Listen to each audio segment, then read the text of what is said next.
Welcome to Zoom In, Zoom Out, your global look at news from Taiwan. I'm Wenchi Yu. 45 activists were sentenced in Hong Kong's national security case and the case of Jimmy Lai, the media tycoon who became a thorn in Beijing's side, was finally heard after his jail of 4 years. The decline of Hong Kong's freedom and democracy before the world is very difficult for many to swallow. Today, to further discuss this, I speak to Andrew Yeh, the executive director of the China Strategic Risks Institute, a London-based think tank established about 2 years ago. The think tank has published research reports focused on the various risks China presents to today's world. In addition to bringing attention to the changes in Hong Kong, Andrew's think tank also helps the governments in the UK and Europe understand key challenges and issues between China and the region. So, Andrew, your think tank, the China Strategic Risks Institute, has published a few research reports on Hong Kong as well. So, what did the reports say about the current situation in Hong Kong? Yeah, well, I think you've described it very well yourself, Wenchi. I think, we are seeing the undermining of the rule of law and the dismantling of Hong Kong's nascent democracy under one country, two systems. I think that's been very well documented. Where there's been less attention is the impact that is then having on the business community, particularly Hong Kong's status as an international financial hub. For us, with the case of Jimmy Lai and many others, I think it's important to realize that this has ramifications not just on the political level, but also on the economic level. And if you look at Next Digital and the consortium of different media groups that he set up, the most famous is, of course, Apple Daily, which was Hong Kong's most popular newspaper before it was forced to shut down. But you have a whole plethora of media and commercial enterprises within that. So I think the case of Jimmy Lai is clearly crossing a red line in terms of the Hong Kong authorities' ability and willingness to step over and influence the work of businesses.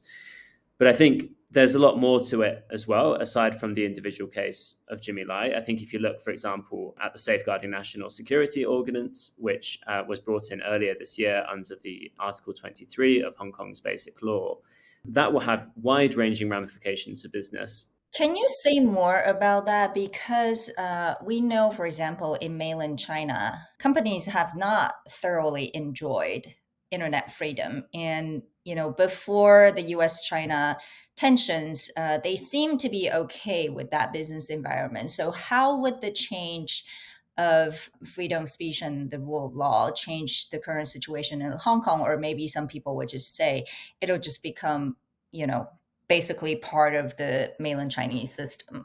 So I think businesses are put in quite an ethically fraught situation in Hong Kong. So take the example of internet service providers who are increasingly being asked by the Hong Kong authorities to remove access to certain websites, for example, those pertaining to activist groups or political movements. If we look back to historical cases in mainland China, where groups such as Facebook and Google has initially explored entering the Chinese market and then decided the demands that would be placed on them in terms of censorship and regulation were too high. They wouldn't be able to, in good faith, enter that. So I think the bigger concern for businesses would be around access to information, particularly around some of the expanded definitions of, for example, state secrets within the Safeguarding National Security Ordinance.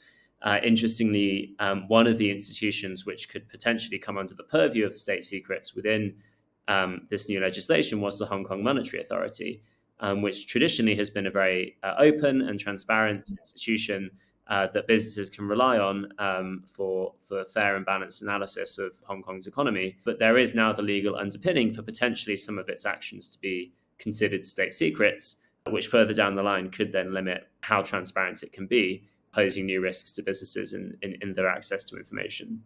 Moving on to your think tank's work, you've been able to leverage your research work to do a lot of advocacy and educational kind of work with the UK as well as other European governments.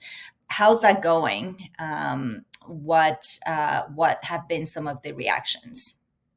Yeah, so I think there's a growing awareness of Taiwan's significance to European economic security. And I think that was partly because of the COVID-19 pandemic, where the disruption to supply chains, particularly in the semiconductor industry, did cause shortages and impact manufacturing and everything from cars to medical equipment.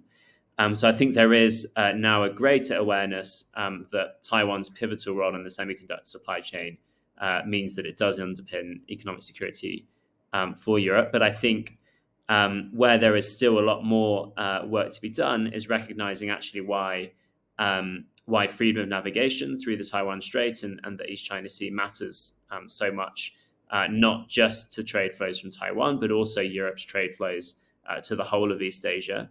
And actually, any escalation of conflict, even if we're just talking about grey zone conflict scenarios, could still have a major disruption upon those trade routes.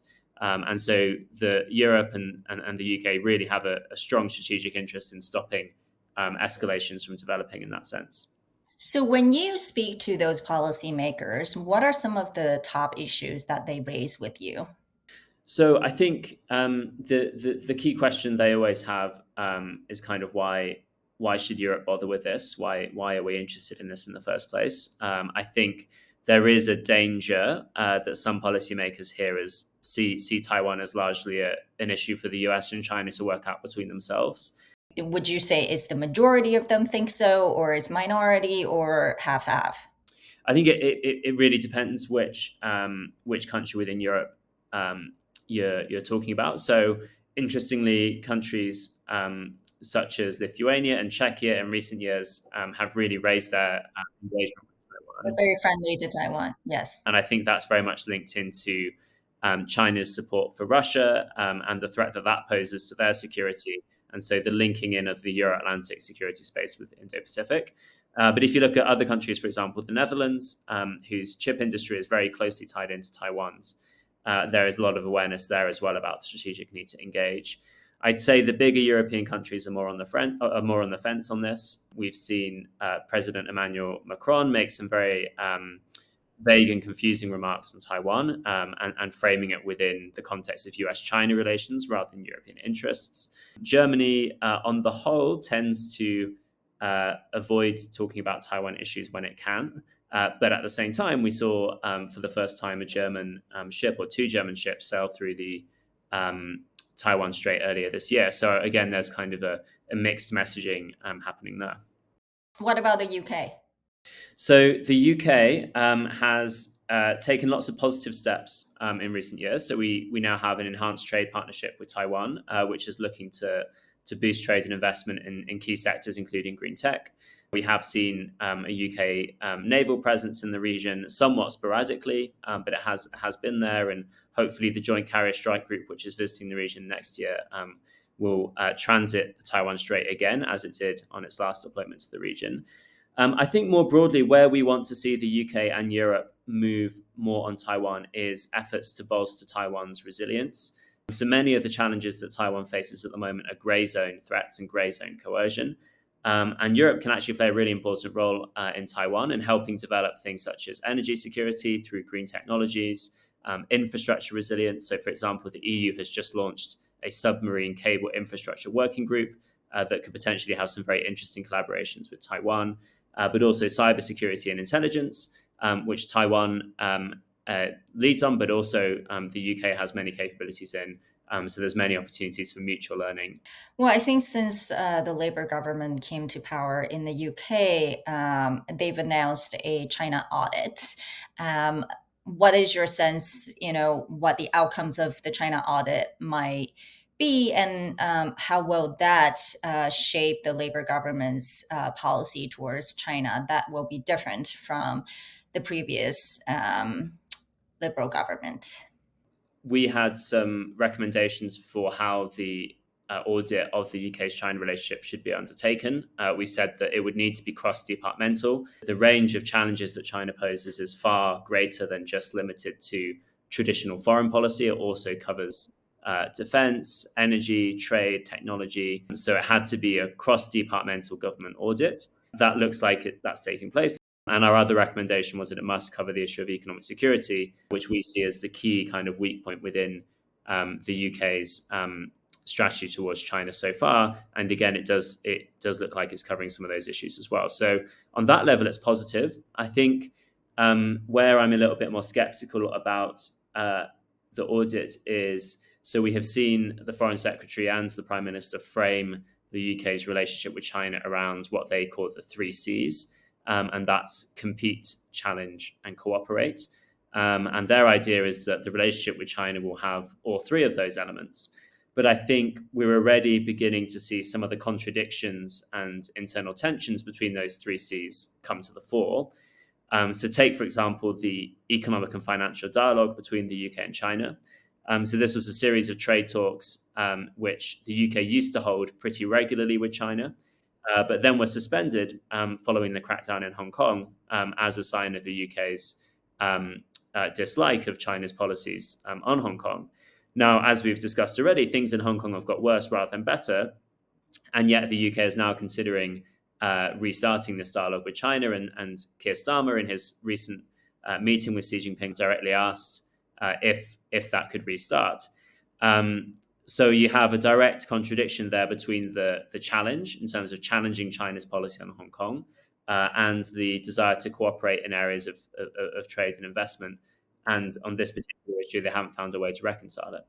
And I want to talk a little bit about, the Trump administration, because I do sense that there's tremendous anxiety around Trump's, new administration, Trump 2.0, for exactly the things that I just mentioned, that values may not be entirely aligned on certain issues, whether it's Ukraine or democracy and human rights. And so what does that mean for Europe and the UK?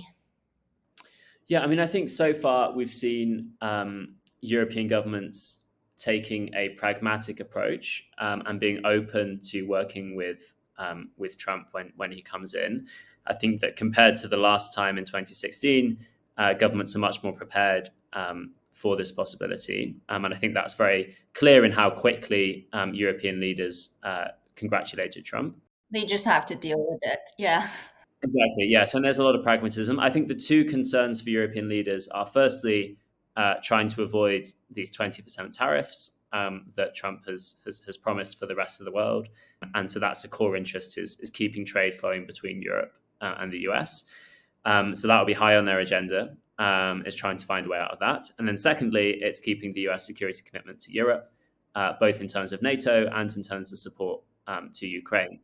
Well, let's talk about the first one in terms of trade tariffs. I think that kind of, is a big concern for a lot of countries in the world. If Trump is going to execute on that particular policy, what will European countries do? Well, I think that's where actually the link into the China issue is very important, because if I was a European leader right now, I would say to President-elect Trump, look, if we can't trade with the US as much as we used to, if that's no longer an attractive market for our firms, then we're going to have to go looking back to China and other parts of the world where maybe there is a growth opportunity. Now, I personally think that growth opportunities for export markets in China are quite limited, because they're also very busy de-risking from the West. But that said, I think, if Europe is caught in a situation where one of its most reliable trade partners is no longer open, then it will have to find other options. And the risk of that is that that undermines all of the attempts over the last few years to begin de-risking some of that trade from China. Well, there's a lot of uncertainty for sure in the next couple of years. And with that, I want to thank you for joining us today and sharing with us more about the views from UK as well as Europe. Thank you, Andrew. Thank you. This has been a special episode of Zoom In, Zoom Out. For more stories from TaiwanPlus News, follow us on social media. Thanks for joining us. We'll see you next time. Thank you.